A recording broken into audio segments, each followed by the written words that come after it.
Back to Morning Express, our last hour of the show. We hope you've been enjoying, and we thank you for staying with us to a very important discussion. Public image. What do people think of you? What do they make of you? How you speak, how you dress, how you behave. You remember the days when all focus was about getting that A, performing very well in math, physics, chemistry? Well, it's good that you do that, but that's not the only thing to focus on today. Modern day Kenya needs you to have your soft skills really good. You must master those. You must have them excellent. And a man to take us through that conversation, what you need to work on, you know him. He's been here before. Derek Bbanga, Managing Director of Public Image. Thank you, sir. Good morning, Sophia. Who began by telling me that sitting like this is... We've had this conversation. We have had this conversation. So I should sit like that. Yes. What does that communicate? Well, what we're doing here is we have two hormones flowing through our body. Amongst the many, we have cortisol and we have testosterone. Okay. Now, when you sit with your limbs touching, yes. so whether it's your hands or your legs or your ankles or your knees, you actually increase the level of cortisol, which is a stress hormone. So I'm stressed out. No, it just makes you less of an effective, say, performer or communicator, is what I'm saying. Right. Now, if you actually sit with your limbs separated, and studies have shown this, so whether it's separating your ankles, separating your knees, separating your hands, and get used to that, then you boost the level of testosterone, which makes you a better performer, better communication. That testosterone is the hormone that is responsible for you feeling confident, authoritative, high power, in fact, what I call it. Yeah. There's an added twist to this. Crossing your ankles for sustained periods of time, studies have shown may even lead to an increase in heart problems, i.e., it might be making you a candidate for a heart attack. So for all sorts of reasons, I encourage, especially when I talk to my clients, Sophia, and you know this, so open up your legs, open up, well, obviously, you want to preserve your modesty. Yes, not, we don't want you not go the whole way. showing the whole world, everything, but, you know, creating that space. Yeah, and also, with the hands, it happens with very many people unconsciously. You find yourself together, you know, just, saying hi, and the thing about the hands, actually, if you look at the history of human evolution, the hands have played such an important role. So imagine that we were cavemen. I'm a caveman, you're a cavewoman. Millions of years ago, if I came to your cave and I had a hand behind my back, hiding my hands, you had no idea if perhaps I had a weapon. And so what has happened through the evolution of human history is that showing the hands is a sign of friendliness, approachability. Right. It actually means we can connect. And that's why the hands are really important, whether it's gestures, whether it's showing the hands. And so we want open hand gestures. Yes. Okay, so public image, big for people to learn more about this because of everything is changing really fast, you know. We get to see a lot of our politicians criticize them, but we forget that people also criticize us and look at us. Why is it so big and important for people to pay attention to the image, to the kind of vibe and what we're communicating through our words, through our dressing and how we look? Well, Sophia, I've talked about these statistics before. I truly believe them, that when we look at people, when we're judging them for the first time or the 100th time, visually plays a huge percentage in how we sort of look at someone and judge whether they're honest, trustworthy, whether they're competent, reliable, knowledgeable, everything that I would assume people want to be, whether it's in the professional world or even outside the professional world. So visually, that's how we're driven. That's how God created us. Yeah. Now, you know, we live in an era of extreme visibility. That's the 21st century. And our external image actually equals equity.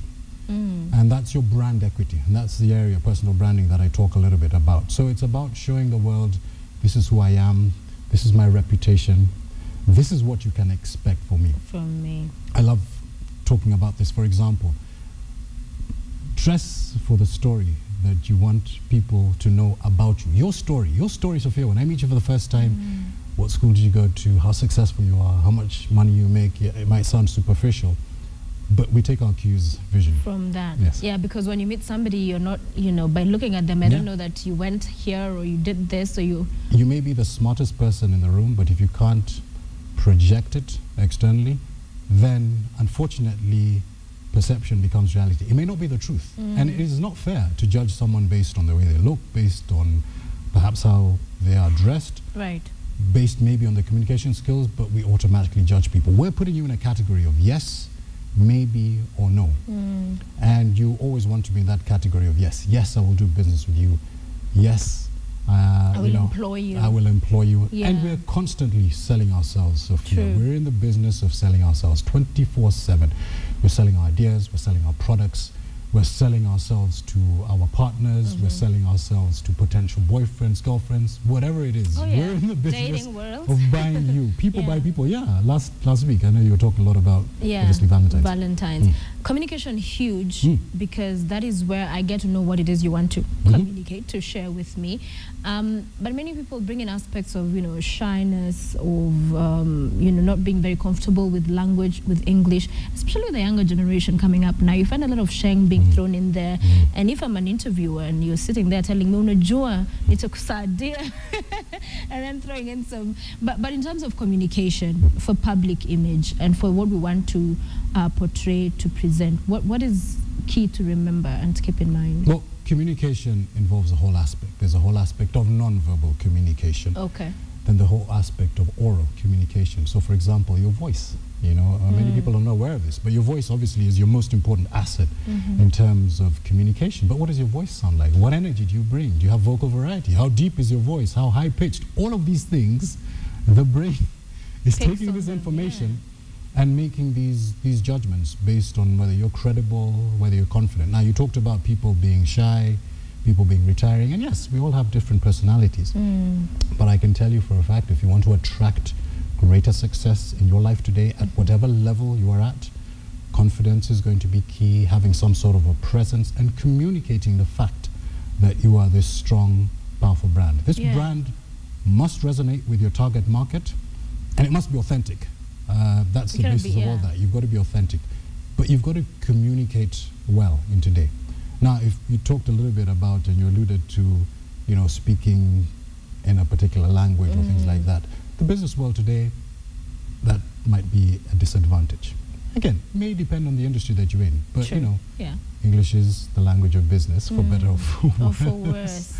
It's the language of communication. So being able to express yourself well, and part of that comes from, say, for example, reading. It comes from, putting yourself in situations where you do have to communicate well. It's an asset. It's an advantage. And also using that language that you need in most important of scenarios every day, making it a normal kind of a situation. But for somebody who's watching and they really, you said confidence is key, it must be there, but they truly have a problem with that. They just find themselves freaking out, sweating, fidgeting, forgetting everything they hadn't, prepared. How does somebody overcome this kind of, shyness and just a freak out? Sure. Some people freak out, like you say.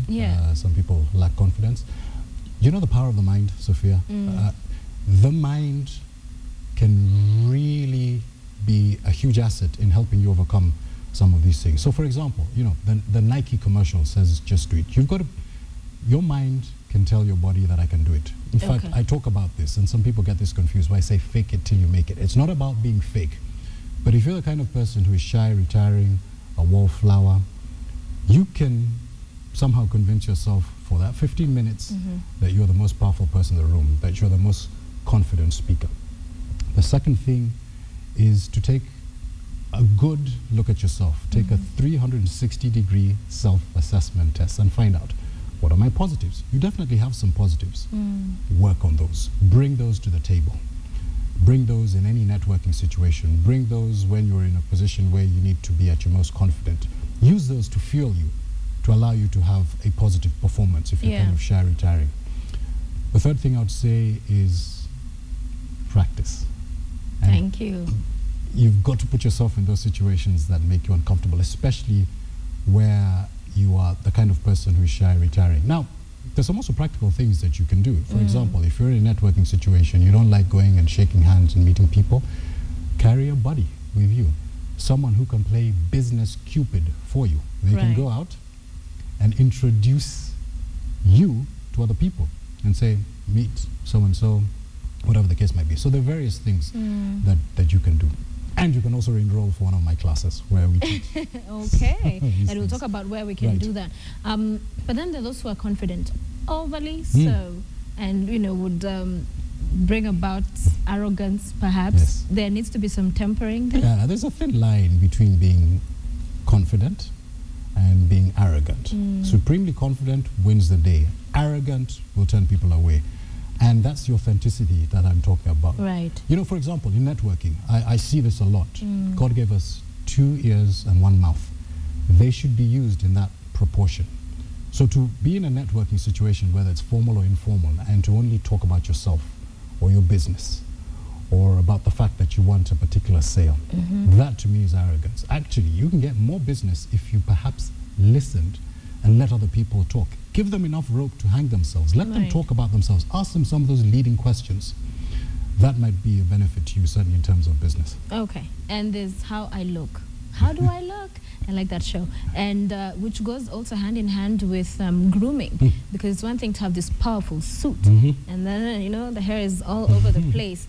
Talk to us about that, Derek. Right. So, again, what is that external image that you want to show people? Visually, that is how we're driven. That's how we're judging people. You want, first of all, to not be neutral, for example, in terms of personal style. So something about you that makes you stand out. Yeah. As part of your external image of your personal brand. Something about you that makes you stand out. So if you're a lady, an interesting hairstyle, maybe interesting piece of jewelry, that sort of thing. That will always draw positive attention towards you. In terms of the clothes that you wear, well, studies have shown, for example, you garner more respect dressing up as opposed to dressing down. In most situations. People also see that you have a level of attention to detail. And that's the level of attention to detail, hopefully, that you bring to your work. There's been a direct correlation between dressing well, and I'll say dressing well. And again, not every environment is a suit and tie environment. You want to dress appropriately for the environment that you're in. If you're working for an NGO in northeastern Kenya, it would be ridiculous to wear a 3-piece suit like I'm dressed today. But even if you're in a casual environment, try to kick it up a notch. There is a definite return on investment in terms of your visual image. And clothes play a huge percentage into how people perceive you. It allows you also to bring your A game to the table. So you find people who dress perhaps more appropriately, they perform a little bit better.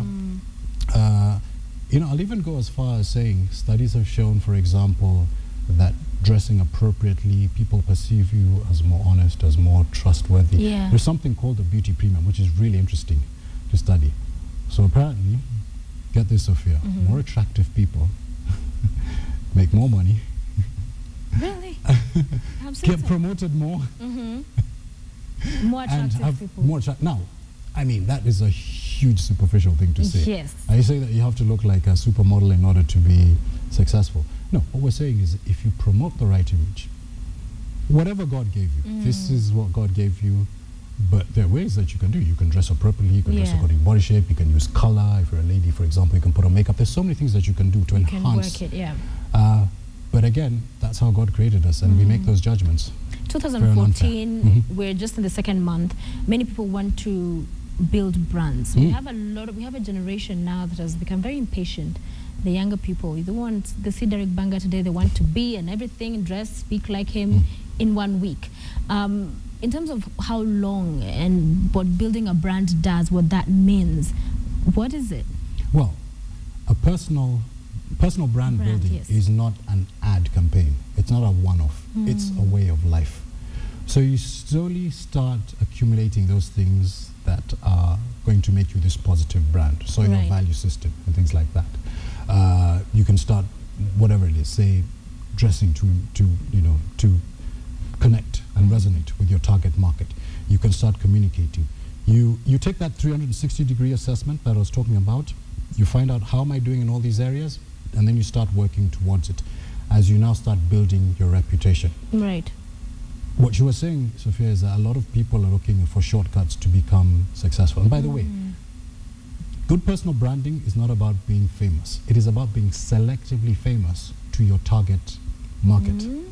So it's about saying, I'm an entrepreneur, or I'm going into business, or I'm going to work for this particular company. Who do I need to connect with in terms of my personal branding? And over and above that, it's a long haul. Yeah. And that's part of the authenticity, because then you have professional pride, and there is something that you've actually worked towards. Yeah. Let's look at someone like Lupita. You know, before few people knew of How her. did I know you were going to mention Lupita? Okay. Well, because she's sensational right now. Everybody, the world is talking about Lupita. She's been able to manage herself very well in terms of what we've been able to see. What is it she's doing right? In this moment, she's come. For some, it looks like it's overnight success. Of course, it's not. It's a lot of work that has led her to this moment. And in her moment of glory, she is, do you feel she's executing it well? I think so far, so good. She's definitely surrounded herself with the right people. You know, your brand is on show 24/7. True. And what we can see, what we read in the press, what we see on TV, she seems to be able to do it visually. She's obviously doing the right things in terms of her communication style. Every time she gets up to win an award, how she speaks, she's obviously been coached, or she speaks really well. So she seems to be hitting all the right notes. I just hope that this can be sustained over a long period of time. Yeah. I'm sure it will. But she's certainly a role model that I think a lot of young women can look up to, especially young women who want to get into the entertainment business, versus her nemesis, Miley Cyrus. I know. Her and her twerking came into the spotlight. Well, and you know what? I mean, to each their own. Yeah. Maybe that's her way of garnering attention. Maybe that's and her it way got her a lot of money. of executing a personal brand. It's up to you to decide. Remember, it's about connecting with your target market. Yeah. And you resonate with them. Okay. As we bring this to a close, we have politicians. I was watching a grilling session yesterday, and sometimes it gets very combative. I think it's like they forget they're still in the public. You're still being viewed. People are still watching you. You have thousands who put you in certain positions or not, or you hold just a public office. What is it about people who hold public office that you find, especially in the Kenyan situation, that they really miss out on? Well, I think a lot of our people who are in public office in this country need to start elevating themselves, because politics is the be-all and the end-all for a lot of people in this country. Right. They are literally our celebrities, and therefore their standards of behavior need to be held at a higher level. So in terms of, like you said, you know, being combative and what have you, I think our politicians need to start raising the bar in terms of how they carry themselves in public. Now, I won't obviously go into specific issues, but they need to sort of start operating on a level and know that a lot of people are watching them. Right. The way that they communicate, the way they behave. We are taking our cues. Yeah. And the politicians themselves need to start saying, okay, what do I need to start doing in order to hopefully portray that positive personal image and brand. Take home for our viewers that are watching. There's a lot that can be said. Oh, yes. And also what they need to take home, and also where they can find you. For somebody who's really keen on building that brand 2014, for getting the right public image, and it could be in anything. You're a student, you're seeking to start your first job, you know, an employee, an employer, CEO somewhere, cabinet secretary, whoever it is. Okay, I'll leave you with this. Portray yourself as a prospect, not a suspect. Okay. And, not a suspect. Yeah, as a prospect, not a suspect.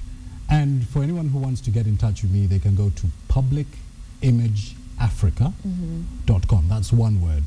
There they'll find my contact information, information on the courses that we run, companies that we've done with, and, you know, for people who would like to partner with us. And you have worked with us, all of us. And we've worked with, yes. Yeah, right here at KTN. So publicimageafrica.com. That's one word. Publicimageafrica.com. Thank you, Derek. That was awesome. Fantastic. Thank you, Sophia. We had more time, but thank you for being with us this morning. Work on your brand. It's all in your hands to do. It's achievable. Do it. Let's take a short break. We'll be back in a short while.